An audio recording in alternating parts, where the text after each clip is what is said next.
Hey friends, welcome back to Mustard Seed Homesteading. My name is Megan, and if you're new to my channel, I want to welcome you, and I want you to know that I'm so glad that you're here. What we're going to do today is walk around the garden. I'm going to give you another garden tour. I did one about 2 weeks ago, but everything just seems to keep growing and changing, and I want to share it with you, but this time I'm also going to harvest as we walk around the garden. So let's get started.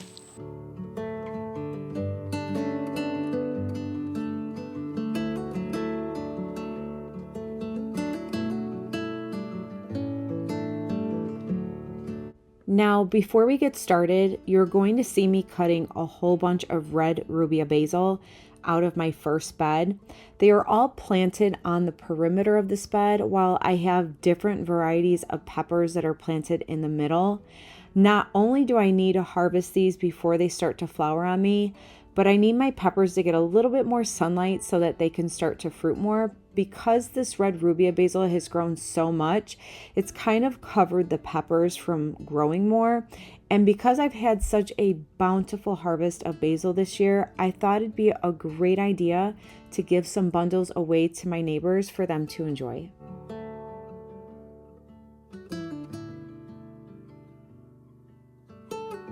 And if you've never grown red rubia basil, I highly encourage you to try it. It's not only very delicious, but it's so beautiful. The first thing I want to show you before we start the tour is this basket. I just bought this basket, probably about 2 weeks ago, and I absolutely love it, especially because of the compartments, but also because it has these holes in here. So if I wanted to rinse some produce before I brought it inside, it gives me that capability. So in this first metal raised bed, I had a whole bunch of basil surrounding peppers in the middle. Now I am going to insert a video. I just finished cutting all the tops of the basil and handing them out to a whole bunch of neighbors because there's just been such an abundance.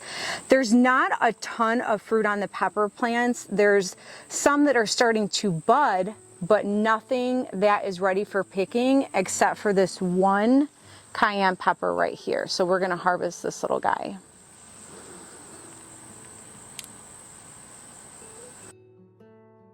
I do want to mention something about this bed of peppers though. I put 2 pepper plants in each square in hopes of them being able to support each other, and so far I do like what I'm seeing, and I think I'm going to do it again next year.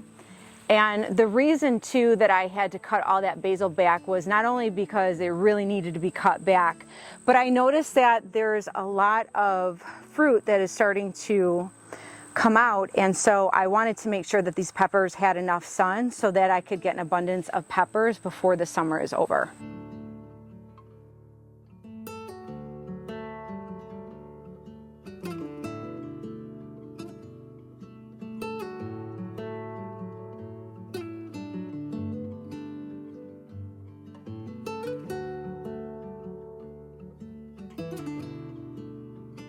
And this wood bed over here has all of my bushing green beans. They're definitely not ready yet. They're still in the process of growing, but I'm hoping within the next week or two that some green beans will start to sprout out.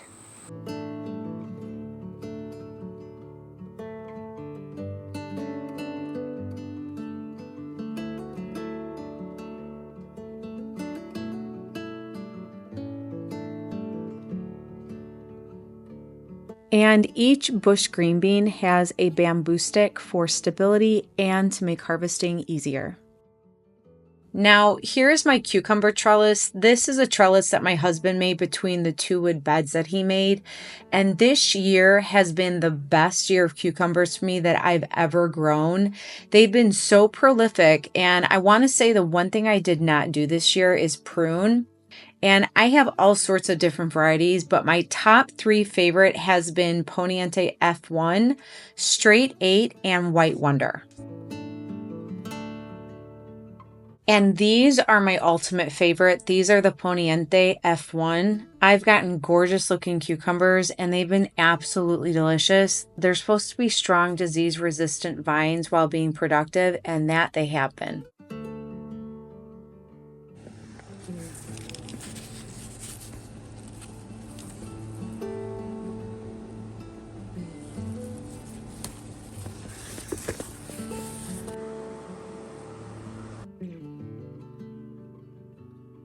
And then the wood bed next to it is also a bunch of bush green beans.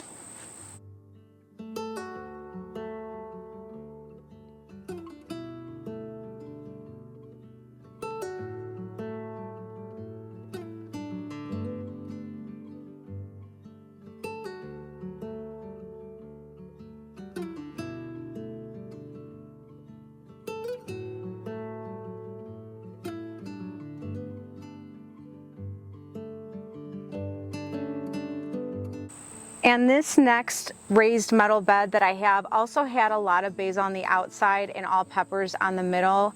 I did cut back the basil quite a while ago so that the peppers could get more sunlight, and they are gonna definitely be shooting fruit out very soon. Look at all those flowers. I think this is the Serrano. I think these are the Serrano peppers. So I'm excited for that.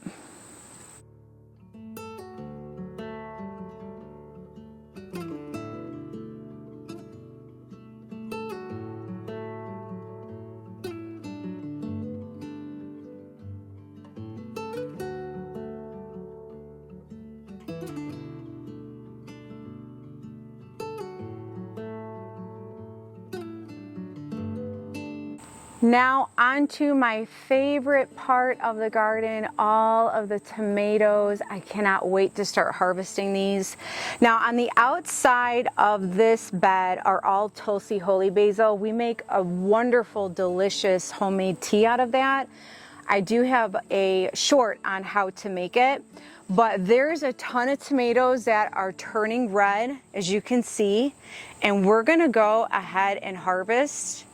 And there's one Cherokee purple that I've been waiting to harvest with you guys. So let's get started on harvesting all these tomatoes.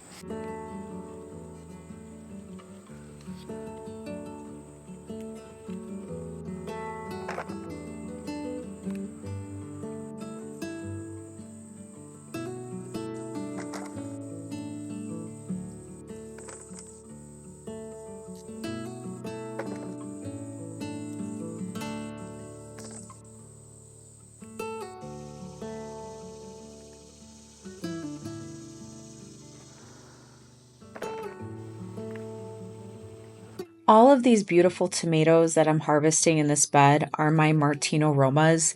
They grew wonderful last year, which is why I grew them again this year, and I made a ton of batches of my husband's favorite salsa. I plan to do that again this year, but I'm also hoping to make some spaghetti sauce and or pizza sauce. And I'm curious, how do you preserve your tomato harvest, or do you just eat them all fresh? So here's my very first Cherokee purple tomato that I have ever grown. I tried last year and I failed miserably. And I've been waiting to harvest this with you guys because I'm super excited. Now I know it's not fully ripened, but because we've been having on and off rain constantly, I don't want to take a chance and I'd rather it ripen in the house. And I know there's some splits here, but I don't care. It is just gorgeous and I cannot wait to take this inside. So let's harvest.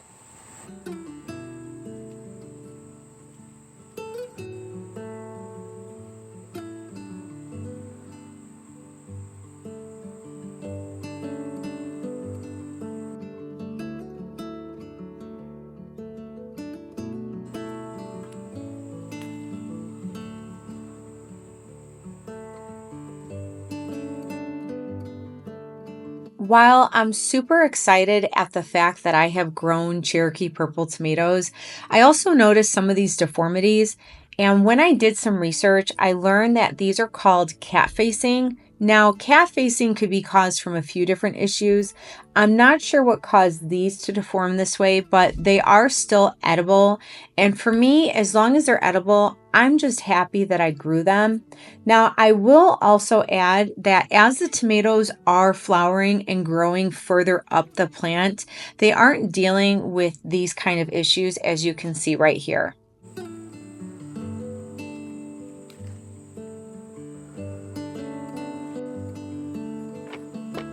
Now this next metal bed I thought had all Cherokee purples, but I was wrong. I must have mixed up some of the plants because at the end I have these pear-shaped tomatoes, which I'm going to be harvesting as well. And then surrounding this bed is lemon basil, which I did harvest a while back. Looks like I'm going to need to harvest soon again. These beautiful pear-shaped tomatoes are the red and yellow pear blend tomatoes.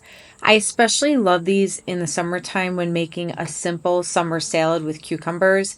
And I just put up a short of a quick recipe that has been my go-to this summer. It's been the sliced up tomatoes with sliced up cucumbers, some avocado oil with Dijon mustard, some onion and garlic powder with homegrown freeze-dried red rubia basil. You pour it all over the tomatoes and cucumber and toss it up. It has been so delicious as a side with our dinners. I really am going to miss it when the summer is over.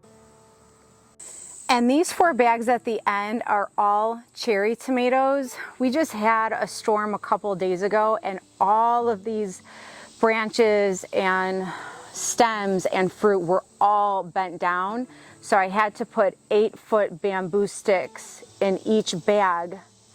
And then what I did was I took jute twine right here and just tied it up kind of loosely so that it wasn't super tight against the bamboo stick for the fruit to have room to grow. But we have a lot to harvest, so let's get going.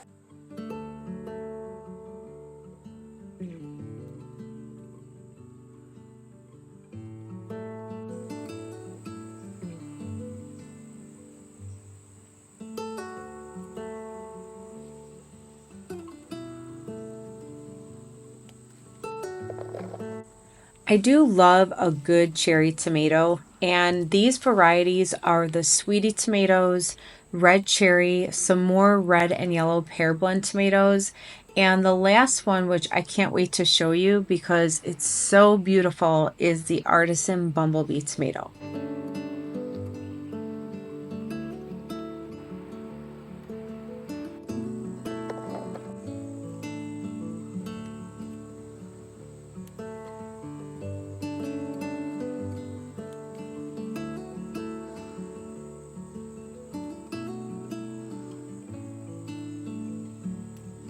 These also taste delicious cut in half, cooked in the oven with some chicken and any herbs of your choice with olive oil and some water to create a delicious juice to add to the chicken for more flavor. And then place it on a bed of rice. It is one of our favorite dinners.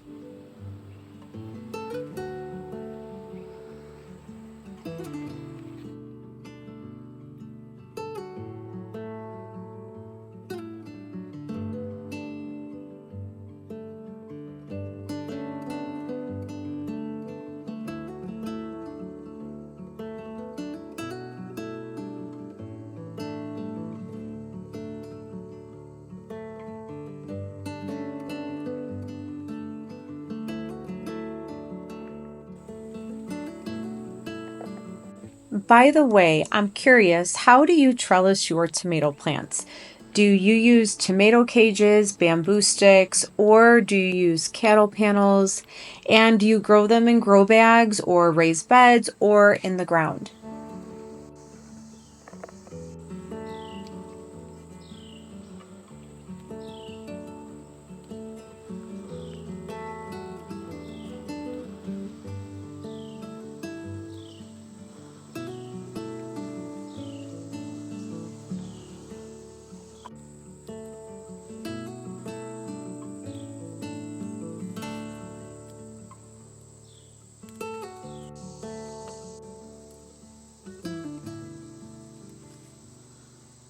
And here are the beautiful Artisan bumblebee tomatoes. It's a marbling of yellow, orange, and sometimes red. And I've seen them just red and green too. They're the most beautiful cherry tomato I've ever grown. A quick tip, if you see this basil right here, this is lemon basil. I have not harvested this basil and I let it grow along with the tomato plants. And sorry for the lighting, guys, it's getting darker out. But what I noticed is I've gotten no hornworms on this plant because I allowed these to grow as tall as the plant. So you can see there's some right here. It's very tall, and this one has not gotten chewed up. Whereas even these next to it that I did not allow for the basil to grow high, they got chewed up. So I just wanted to add that in there in case anybody would like to try doing that. Now, these two metal raised beds are tomato plants. I have Kellogg's tomatoes here, and I want to say watermelon beefsteak surrounded with basil. Now, I did share in a previous video that I had sprayed neem oil on these plants, and it was a little too strong because I was having whitefly issues. And I don't know about you guys, but I've been having really bad whiteflies this year. But anyways, I had sprayed the leaves really too strong with neem oil, so it ended up kind of slowing the progress of the plant because the leaves were so burnt. But now they're starting to grow, so hopefully I will get some fruit, which, you know, in a way it's not that bad if I didn't get fruit at the same time as my other tomato plants, because it kind of allows it to give me fruit a little bit at a time. So we'll see what happens.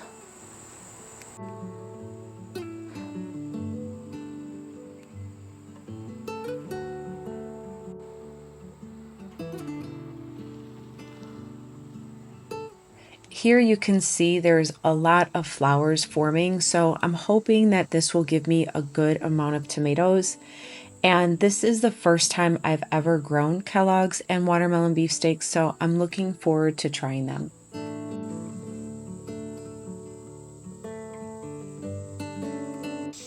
And this little bush tree are my bush Roma tomatoes. Now, they're still pretty green, but I do see a flush of pink on this one, which I am going to grab.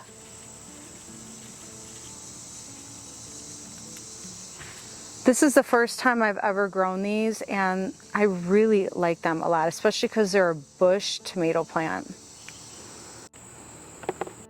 Now, this next metal bed that is connected to the first metal bed that I started harvesting my tomatoes has San Marzano tomatoes and some beefsteak, and it's also surrounded by lemon basil.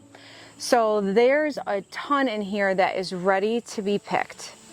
And I do want to add, between the first metal bed and this metal bed, my husband had built a trellis, and I have Kentucky Wonder green beans over here. Now, last year, Japanese beetles really just decimated the top of my leaves, but I still got a lot of green beans. Now this year, I see a whole bunch of kudzu, if I'm saying that correctly. So I'm over here having to try to knock them off all the time. Now, I did start my Kentucky Wonders late, but at the same time, I am seeing a lot of flower buds, so I'm hoping to be getting a very large harvest of green beans soon.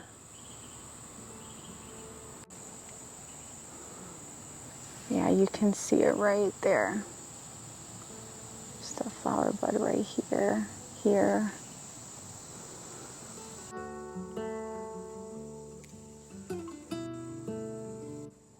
I don't know about you, but there's something so incredibly satisfying when walking through your garden and harvesting all of these beautiful fruits and vegetables after you've worked so hard to plant them and nurture them. Even though it is so muggy and hot, it gives me such a joy.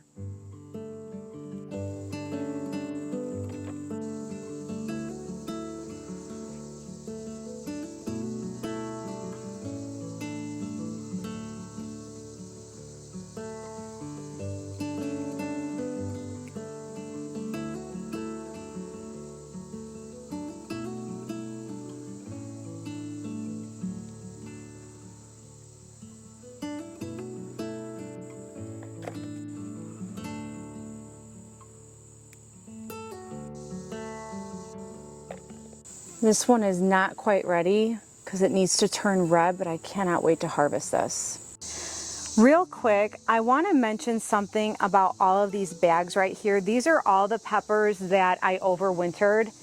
And while I know that these are going to eventually give me some fruit here as well as over here with my peppers, these have been giving me consistent fruit all summer long. And I couldn't be more excited about it, which means I'm gonna keep these overwintered again. That pepper plant down there, my bell peppers, have been giving me so much fruit. There's one down here. It's not quite ready yet, but it's gonna be ready soon. And then look at all this fruit that's popping up. It's just so many. So for me, overwintering pepper plants have been absolutely so worth it. These are poblanos. I've been getting so many poblanos, which has been really fun because I like making this with like a ground beef and cooking it on either cast iron or just a pan sauteed.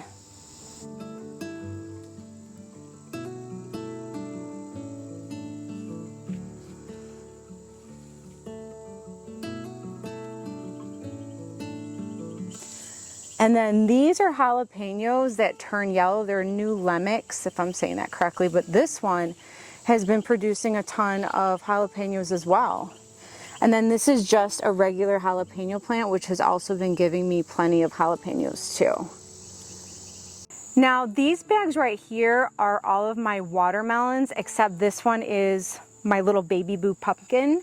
And some of them are trellising up, and we do have a couple. Now these are little sugar babies, so they're not supposed to get really big, but there are some fruit showing, so I'm hoping to get a couple of watermelons. So thanks for stopping by and walking through the garden with me, as well as harvesting. But I'd really like to know, what has been your favorite fruit or vegetable that you've been growing and harvesting in your garden? And also, what has been the most challenging in your garden this year? I appreciate you all stopping by, and I look forward to seeing you next time. Bye.